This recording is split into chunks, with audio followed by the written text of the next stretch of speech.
नमस्ते प्यारे छात्रों। सबसे पहले तो मैं आपको ये बता देता हूँ कि आपको पेपर जो है अकाउंट का, जो 24 तारीख को है, उसमें आपको ये याद रखना है कि सबसे पहले जब पेपर मिलते ही सबसे पहले पेपर अपने को पढ़ना है ध्यान से, बहुत ध्यान से पेपर पढ़ लेना है। फिर उसके बाद जो प्रश्न आए वो पहले कोशिश करना है कि वो पहले अपन सोल्व करें। उससे क्या अपनी लिखने की लय बन जाती है। बहुत साफ भाषा में बढ़िया लिखना है एकदम, और पूरा पेपर सोल्व करना है। जैसे जैसे आए वैसे पूरा पेपर, खाली कुछ भी नहीं छोड़ना है। तो अपन खाली कब नहीं छोड़ पाएंगे? जब अपने को जो आता है सबसे पहले अगर वो लिखना चालू करेंगे तो फिर धीरे धीरे हमें याद आता जाएगा। तो थोड़े से मैं साझेदारी लेखांकन से संबंधित साझेदारी के प्रवेश, पुनर्गठन, साझेदारी की मृत्यु, सेवानिवृत्ति और साझेदारी का विघटन, ये जो तीन चार चैप्टर है साझेदारी से संबंधित, इनके मैं आपको एमसीक्यू बता देता हूँ। तो इनमें से कुछ प्रश्न आपके बैठ जाएंगे, तो ऑब्जेक्टिव अपने लिए सरल हो जाएंगे। साथ ही अपने को चारों जो अभ्यास प्रश्न पत्र मिले थे उनको भी अपने को सोल्व कर लेना, उनके ऑब्जेक्टिव उसी में से बैठेगा। और उसके बाद में दो दो तीन तीन नंबर के प्रश्न आपको वैसे ही ग्रुप में डाल दूंगा, तो आप थोड़े से उनको एक एक बार देख लीजिएगा। और परीक्षा के लिए सभी को ऑल द बेस्ट, शुभकामनाएं बहुत बहुत। तो शुरू करते हैं। पहला प्रश्न, साझेदारी फर्म जो बैंकिंग व्यवसाय कर रही है उसमें अधिकतम साझेदारों की संख्या होती है। तो अपने को इसमें ये याद रखना है कि बैंकिंग व्यवसाय में कितने साझेदार हो सकते हैं? अधिकतम 10। साझेदारी में अधिकतम कितने हो सकते हैं? 50। न्यूनतम कितने हो सकते हैं? 2। तो ये तीनों चीजें अपने को याद होनी चाहिए।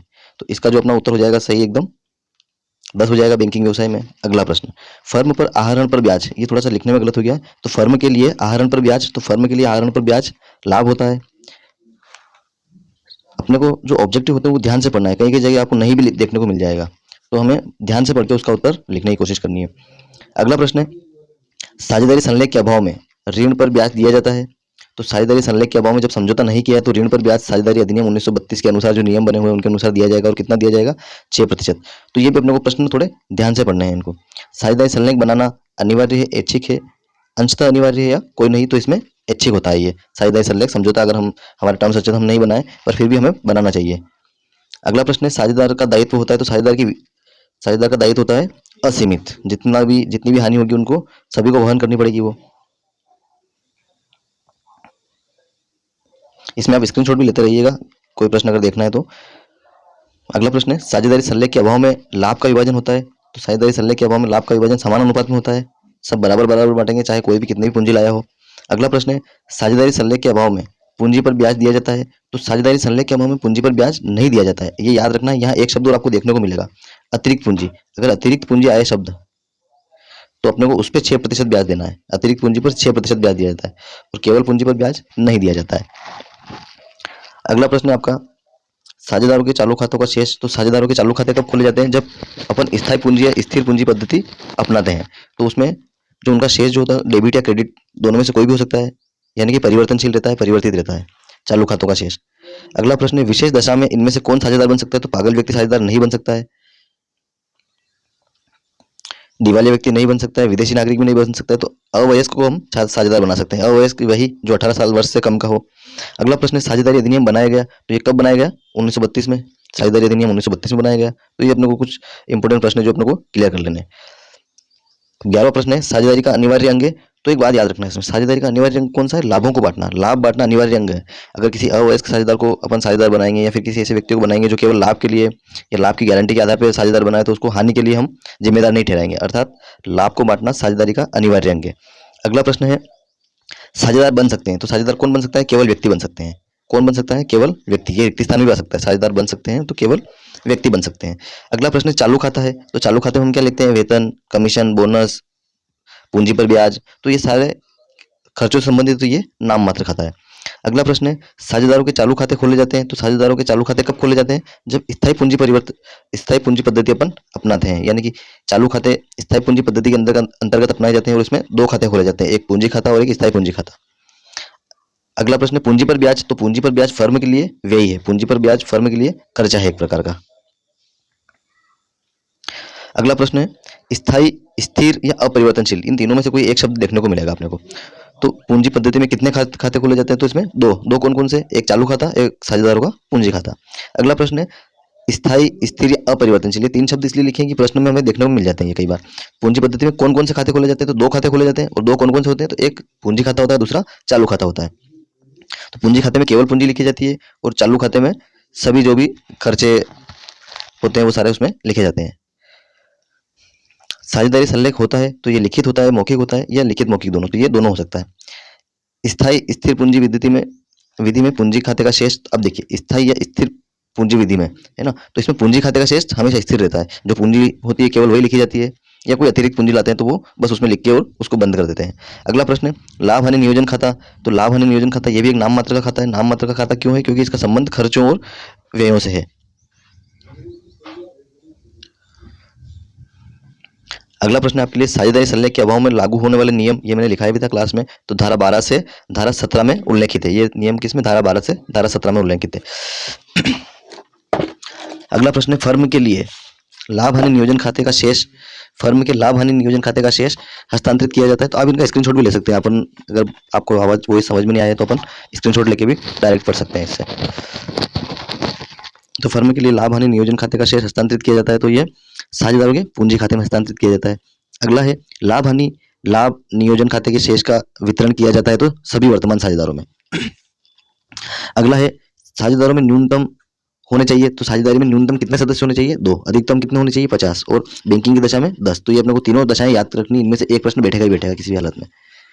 अगला प्रश्न है साझेदारी व्यवसाय में अधिकतम सदस्य कितने हो सकते हैं? अभी मैंने बता दिया जस्ट 50। आहरण पर ब्याज ज्ञात करने के लिए विधि गुणनफल विधि भी है, साधारण विधि भी है, औसत देय विधि भी है। तो ये सभी साझेदारों द्वारा स्थापित व्यापार को, तो जो आ जाए कि फर्म से क्या आशय है, 1 नंबर में भी आ सकता है, 2 नंबर में भी, एक शब्द के लिए भी आ सकता है। तो साझेदारों द्वारा स्थापित व्यापार को फर्म कहा जाता है।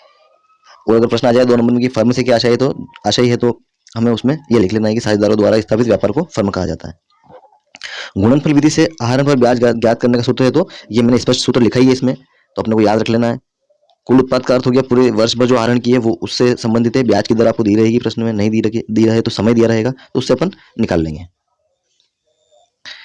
अगला प्रश्न ये है जब आहरण प्रत्येक माह की शुरुआत में करते हैं तो 6.5 के हिसाब से ब्याज लगाया जाता है। ये ऑप्शनल आ सकता है। जब आहरण प्रत्येक माह के अंत में करते हैं तो 5.5, और अगर मध्य में करते हैं तो 6। ख्याति के लेखांकन से संबंधित प्रभाव कौन सा? तो ये AS 26। ये थोड़े तीनों अपने को याद रखने, कम से कम तीनों इसलिए याद रखने कि इन तीनों में से एक आ जाएगा। एक इसलिए आ जाएगा कि तीनों अपने चैप्टर में है कहीं ना कहीं। तो AS 6 मूल्य राशि से संबंधित है, डिप्रिसिएशन से, AS 26 ख्याति के लेखांकन से, और AS 3 रोकड़ प्रवाह से संबंधित है। तीनों अपने को याद होने चाहिए। ये वैसे भी आगे प्रश्नों में आएंगे ये। फिर है ख्याति है तो अमूर्त संपत्ति बिल्कुल है, मूर्त संपत्ति नहीं है, तो पहला अपना ऑप्शन सही हो जाएगा। फिर है सर्वाधिक मूल्य वाली ख्याति। सर्वाधिक मूल्य वाली ख्याति कौन सी होती है? तो सर्वाधिक मूल्य वाली ख्याति होती है बिल्ली के स्वभाव वाली ख्याति। क्यों होती है? क्योंकि ये एक जगह टिकी रहती है। जिस प्रकार से बिल्ली का स्वभाव कैसा होता है कि वो एक जगह से दूसरी जगह कभी नहीं जाती है, यानी कि एक घर में जो निवास बना लेती है तो वहीं वर्षों तक रहती है। तो अपन इसमें ये हवाला भी दे सकते हैं अगर मान लो डिस्क्रिप्शन आए लिखने के लिए। तो अगला प्रश्न है ख्याति है अमूर्त संपत्ति बिल्कुल है, विक्रय योग्य भी है, स्थायी संपत्ति तो स्थायी भी है, तो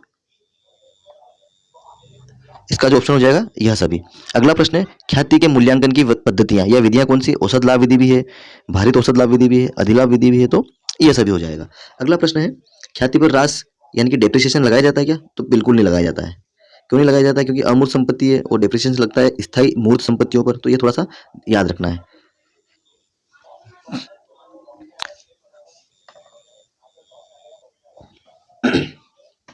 अगला प्रश्न अधिलाभ है, तो अधिलाभ का अर्थ होता है सुपर प्रॉफिट, यानी कि सामान्य लाभ पर वास्तविक लाभ के अधिक से। तो ये आपको 2 नंबर में भी आ सकता है। अधिलाभ से आप क्या समझते हैं? अधिलाभ को परिभाषित कीजिए, समझाइए। तो उसमें अपने को लिखना है सामान्य लाभ पर वास्तविक लाभ के अधिक को अधिलाभ कहते हैं। अधिलाभ यानी अधिक लाभ। अधिक लाभ किससे? जो सामान्य लाभ हो रहा है सामान्य वर्षों में, उससे अधिक लाभ। अगला प्रश्न है सर्वाधिक मूल्य वाली ख्याति है, तो सर्वाधिक मूल्य वाली ख्याति, ये प्रश्न पिछला आ चुका है, तो बिल्ली के स्वभाव वाली ख्याति समझाना आया तो अपन समझा सकते हैं। ये रिक्त स्थान आ सकता है। ख्याति लाभ कमाने में सहायक होती है। अगला प्रश्न है औसत लाभ पिछले वर्षों के लाभों का माध्य। माध्य यानी एवरेज होता है, एवरेज होता है। अगला प्रश्न, ये फार्मूले ही है, केवल अपने को आसानी से याद हो जाएंगे और ये याद रखना ही है। त्याग का अनुपात होता है, तो त्याग के अनुपात का फार्मूला होता है OR माइनस NR, यानी कि old ratio minus new ratio, यानी कि पुराना अनुपात माइनस नया अनुपात। एक फार्मूला याद रखेंगे तो दोनों याद हो जाएंगे, क्योंकि दूसरा उसका उल्टा है। तो त्याग का अनुपात है पुराना माइनस नया, तो अब नफे या लाभ का अनुपात है तो वो नया माइनस पुराना हो जाएगा। बिल्कुल अपने को इससे याद रखना है, इसको एक दूसरे का उल्टा करके। अगला प्रश्न है साझेदारी के पुनर्गठन का कारण है, तो साझेदारी का पुनर्गठन क्या होता है? जब भी लाभ हानि अनुपात में परिवर्तन होता है, वो किसी भी कारण से हो सकता है। हम नया समझौता कर रहे हो, किसी साझेदार को साझेदारी में प्रवेश दे रहे हो, या कोई साझेदार जा रहा हो साझेदारी छोड़ के, तो बहुत सारी स्थितियां होती है। कोई साझेदार मर जाए, सेवानिवृत्त होना चाहे, तो इन सभी स्थितियों में हम साझेदारी का पुनर्गठन करते हैं। पुनर्गठन यानी फिर से बनाना उसको। फिर अगला आई है ख्याति के लेखांकन से संबंधित है, तो मैंने आपको बता ही दिया। AS 26 ये याद रखना है। AS 3 रोकड़ प्रवाह से संबंधित है। AS 6 मूल्यह्रास से संबंधित है। अगला प्रश्न है पुनर्मूल्यांकन खाता खोला जाता है, कब खोला जाता है? पुनर्मूल्यांकन खाता यानी कि इन शब्दों से अपने को याद रखना है। पुनर् यानी कि फिर से, मूल्यांकन मतलब कि वैल्यूएशन करना उनका, तो किनका? संपत्तियों और दायित्वों का। तो साझेदारी के पुनर्गठन पर किया जाता है, साझेदार के प्रवेश पर किया जाता है, साझेदारी की मृत्यु पर किया जाता है, उपयुक्त सभी दशा में किया जाता है। अगला है संपत्ति का मूल्य घटने पर। अब ये थोड़ा याद रखना है, संपत्ति का मूल्य घटता है तो पुनर्मूल्यांकन खाते को डेबिट करते हैं। अब इसमें थोड़ा उल्टा करना है, संपत्ति का मूल्य घटता है तो पुनर्मूल्यांकन को डेबिट करना है, संपत्ति का मूल्य बढ़ेगा वो अपने लिए फायदा है तो पुनर्मूल्यांकन को क्रेडिट करेंगे। अब थोड़ा सा इसमें ये याद रखना है कि दायित्व का जस्ट उल्टा होगा, कि अगर दायित्व का मूल्य वृद्धि होगी तो पुनर्मूल्यांकन को डेबिट करेंगे। ये अगला प्रश्न है दायित्व के मूल्य में वृद्धि होने पर पुनर्मूल्यांकन को डेबिट करेंगे, दायित्व के मूल्य में कमी हो रही यानी कि लाभ हो रहा है तो उसको क्रेडिट करेंगे। थोड़ा सा इन शब्दों को याद रखना है अपने को। अगला पुनर्मूल्यांकन के लाभ हानि को वितरित किया जाता है, तो किसमें किया जाता है? पुराने साझेदारों में।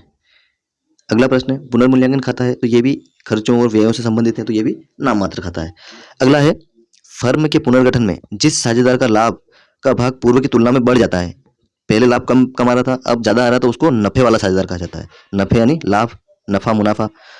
अगला प्रश्न है यदि फर्म के पुनर्गठन के अंतर्गत किसी साझेदार का भाग पूर्व की तुलना में कम हो जाता है तो उसके पूंजी खाते को क्रेडिट किया जाता है। क्या किया जाता है? क्रेडिट किया जाता है। अगला प्रश्न है लाभालाभ अनुपात में परिवर्तन की दशा में त्याग करने वाले साझेदार की क्षतिपूर्ति की जाती है, तो किसके द्वारा की जाती है? नफे वाले साझेदार के द्वारा। इसी प्रकार से अगला प्रश्न है विद्यमान साझेदारों के पारस्परिक लाभालाभ अनुपात में परिवर्तन करने पर समायोजन किया जाता है, तो इसका है सभी का। जब भी विद्यमान साझेदार के पारस्परिक लाभालाभ अनुपात में परिवर्तन होगा तो परिवर्तन होने का अर्थ क्या है? साझेदारी का पुनर्गठन हो रहा है, तो पुनर्गठन होगा तो इन सभी चीजों को अपन रिवैल्यूएट करेंगे। अगला प्रश्न साझेदारी के पुनर्गठन से आप क्या समझते हैं? तो उसके लिए अपन समझ सकते हैं कि साझेदारी ठहराव या समझौते में किसी भी प्रकार का परिवर्तन करना, लाभ हानि अनुपात में, साझेदार के प्रवेश से या फिर किसी भी प्रकार से कोई परिवर्तन करना पुनर्गठन कहलाता है। त्याग अनुपात नफे के अनुपात का फार्मूला पहले आगे आ चुका है, अपने को एक ही याद रखना है, OR माइनस NR त्याग का है, और एक ही फार्मूले से दोनों चीजें निकल भी जाएगी आपकी। अगला प्रश्न है ख्याति के मूल्यांकन की विधियां है, तो ख्याति के मूल्यांकन की विधियां ये सभी है। सरल औसत लाभ विधि भी है, भारित औसत लाभ विधि भी है, अधिलाभ विधि भी है, पूंजीकरण विधि भी है। फिर सरल औसत लाभ विधि का फार्मूला भी लिखा है ये, तो ये फार्मूले थोड़े से अपने को देख लेने तीनों। अगला चैप्टर चालू हो जाता है कि साझेदार का प्रवेश। जब नया साझेदार प्रीमियम की राशि नगद लाता है तो इसे जमा किया जाता है, तो इसे किस हिसाब से जमा किया जाता है? इसे प्रीमियम खाते से जमा किया जाता है। कहीं से? प्रीमियम खाते से। फिर अगला है जब नया साझेदार फर्म में प्रवेश करता है तो फर्म की विद्यमान संपत्तियों दायित्वों को पुनर्मूल्यांकित किया जाता है। ये पिछले इसमें आया था, पिछले पेज पे प्रश्न आया था, तो इसमें आप याद रखिएगा। अगला प्रश्न है संपत्तियों एवं दायित्वों के मूल्यांकन पर होने वाले लाभ।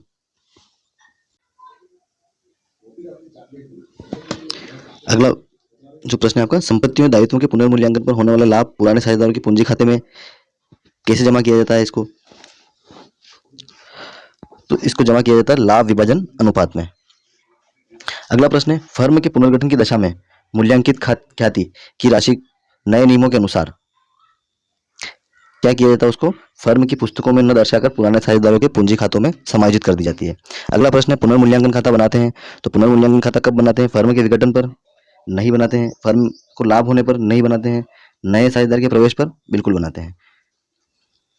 प्रवेश पर, मृत्यु पर, सेवानिवृत्ति पर, निष्कासन पर, सभी स्थितियों में बनाया जाता है। अगला प्रश्न यदि नया साझेदार अपने हिस्से की ख्याति की राशि को रोकड़ में देता है तो उस राशि को डेबिट करेंगे, तो उसको रोकड़ खाते में डेबिट करेंगे। थोड़ा सा वीडियो थोड़ा लेंथी है, पर आप अगर देख लेंगे एक बार तो इन प्रश्नों में से आपके बैठ जाएंगे प्रश्न। संपत्तियों एवं दायित्वों के पुनर्मूल्यांकन का लाभ पुराने साझेदारों के पूंजी खातों में जमा करते हैं, तो किस अनुपात में जमा करते हैं? ये लाभ विभाजन अनुपात में, या फिर पुराने अनुपात आ जाए तो वो भी हम लगा सकते हैं, तो उसका है लाभ विभाजन अनुपात। अगला प्रश्न है पुनर्मूल्यांकन खातों की हानि लिखी जाती है, तो पुनर्मूल्यांकन की ख्याति किसमें लिखी जाती है? पूंजी खाते के डेबिट में, साझेदारों के पूंजी खाते के डेबिट में। अगर यही लाभ आ जाता शब्द तो उसको क्रेडिट में लिखा जाता है। अगला प्रश्न है अपने पुराने अनुपात से अधिक लाभ प्राप्त करने की दशा में क्या होता है? नफा होता है, पुराने लाभ से अधिक प्राप्त कर रहा है वो। अगला प्रश्न है अपने पुराने लाभ से कम प्राप्त करने की दशा में उसको, थोड़ा सा प्रश्न आप देख लीजिएगा उसको। तो उसको त्याग कहा जाता है। ठीक है, साझेदार की निवृत्ति, मृत्यु या अवकाश। तो एक इसमें एक परिभाषा और आ सकती है आपके, वो थोड़ा सा मैं आपको बता देता हूँ। ये इसमें मैंने लिख नहीं पाया हूँ मैं। तो निष्कासन, निष्कासन का अर्थ क्या होता है? धक्के देके बाहर निकलना। तो निष्कासन कब किया जाएगा? जब वो कोई अपने ठहराव समझौते के विरुद्ध कार्य करेगा। तो निष्कासन की परिभाषा अलग है, निवृत्ति और ये थोड़ा अलग है, ये थोड़ा याद रखना है। जब साझेदार साझेदारी समझौते के विरुद्ध कोई कार्य करता है तो उसको साझेदार साझेदार का निष्कासन कहा जाता है।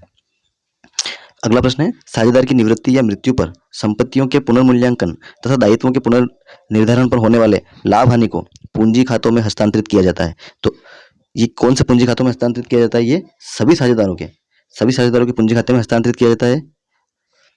अगला है, साझेदार का निष्कासन होता है जब वह साझेदारी ठहराव के विपरीत कार्य करता है। तो ये इसकी परिभाषा भी हो गई है एक तरह से। साझेदार के निष्कासन से आप क्या समझते हैं? तो साझेदार के निष्कासन से आशय है जब कोई साझेदार साझेदारी समझौते या ठहराव के विरुद्ध कोई कार्य करता है। तो अगला प्रश्न है, साझेदार की निवृत्ति पर अवितरित हानि वहन की जाती है। साझेदार की निवृत्ति पर अवितरित हानि जो है वो सभी के द्वारा, निवृत्त सहित जो साझेदार निवृत्त हो रहा है उस समय सभी के द्वारा वहन की जाएगी।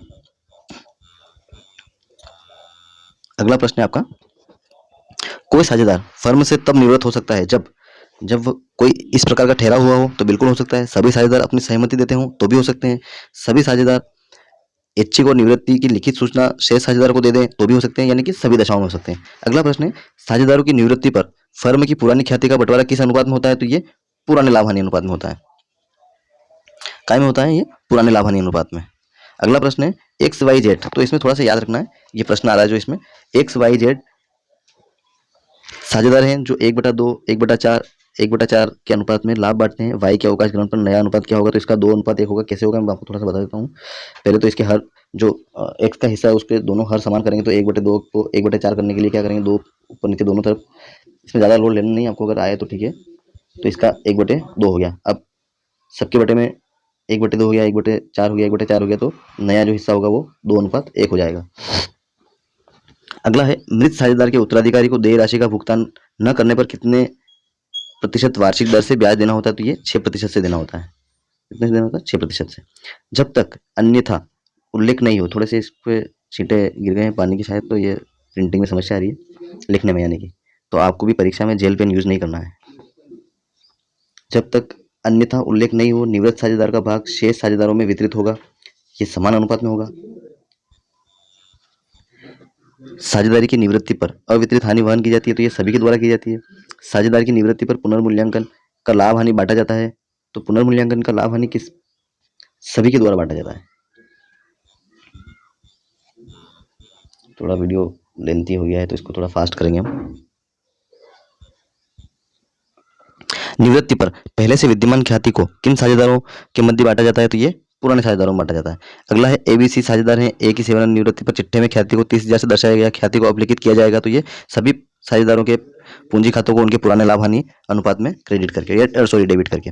अगला प्रश्न है, अवकाश ग्रहण करने वाले साझेदार को देय राशि का भुगतान शीघ्र न होने पर उसको अंतरिम कर दिया जाता है उसके ऋण खाते में। तो ये याद रखना है आपको, ऋण खाते में उसका ऋण खाता अलग से खोला जाता है।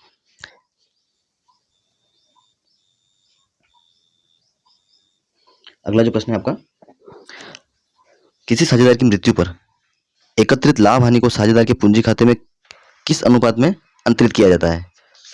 तो इसका भी जो आपका उत्तर है वो पुराने लाभ हानि अनुपात में। अगला है, दायित्व में कमी फर्म का लाभ होता है? बिल्कुल होता है।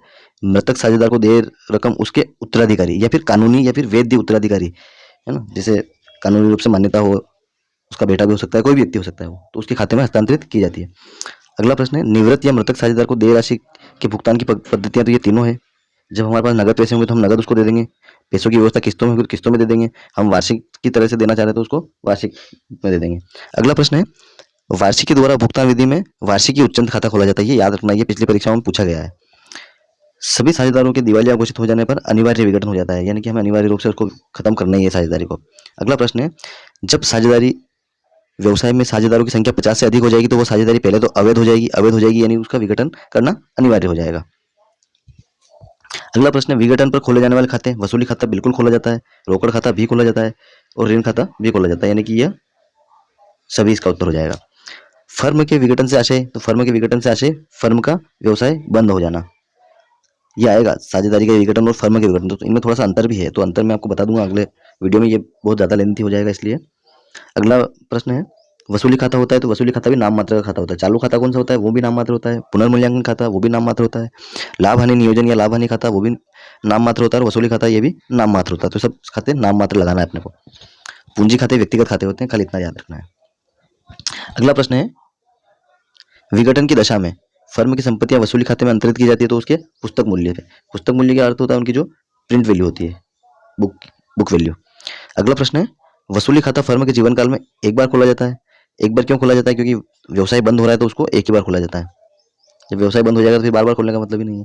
अगला प्रश्न है, फर्म के विघटन की दशा में संपत्ति तथा दायित्व के अंतरण हेतु वसूली खाता खोला जाता है। साझेदारी का अंत होने से फर्म का भी अंत हो जाता है। साझेदारी के समापन में न्यायालय का कोई हस्तक्षेप नहीं होता है।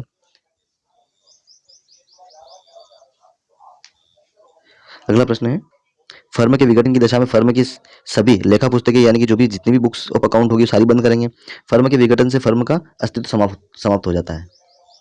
कुछ लास्ट प्रश्न है, बड़ा वीडियो हो गया बहुत ज़्यादा, तो थोड़ा सा फास्ट करके इसको देख लेना। इसमें फास्ट होने की सुविधा नहीं हो तो मैं यूट्यूब पर भी डाल दूंगा आपके लिए। फर्म के विघटन पर साझेदार के ऋण खाते को हस्तांतरित किया जाता है। तो साझेदार के ऋण खाते को कहीं भी नहीं हस्तांतरित किया जाता है, क्योंकि उसके ऋण खाते में हम अगर उसका जो ऋण होता है केवल उसी को लिखते हैं, तो ऋण खाते को कहीं हस्तांतरित नहीं किया जाता है इसको। फिर अगला है, साझेदार का दिवालिया होना किस प्रकार का समापन है। तो अगर दिवालिया हो गया तो उसको जो है अपना अनिवार्य विघटन है। अगला प्रश्न है, फर्म के समापन पर होने वाले व्यय। तो वसूली व्यय की परिभाषा भी आ जाए अगर 2 नंबर में, तो अपन लिखेंगे कि जब फर्म का विघटन होता है तो उसके समापन पर किए जाने वाले व्यय को वसूली व्यय कहा जाता है। संचित या संचय का हस्तांतरण किया जाएगा, तो इसका जो है साझेदारों के पूंजी खाते में हस्तांतरण किया जाएगा। संचय यानी कि लाभ में से कोई हिस्सा आपने बचाया हो वो। फिर अगला है, फर्म के विघटन पर बैंक अधिविकर्ष खाते को हस्तांतरित किया जाता है, तो ये वसूली खाते में किया जाता है। अगला वीडियो मैं आपको डालता हूँ, तो उसमें अंश पूंजी लेखी और थोड़े ऋण पत्र से संबंधित MCQ डाल दूंगा, क्योंकि ये वीडियो बहुत ज़्यादा लेंथी हो गया है, देखने में आप भी बोरियत फील करेंगे और परीक्षा बहुत अच्छे से देनी है आपको।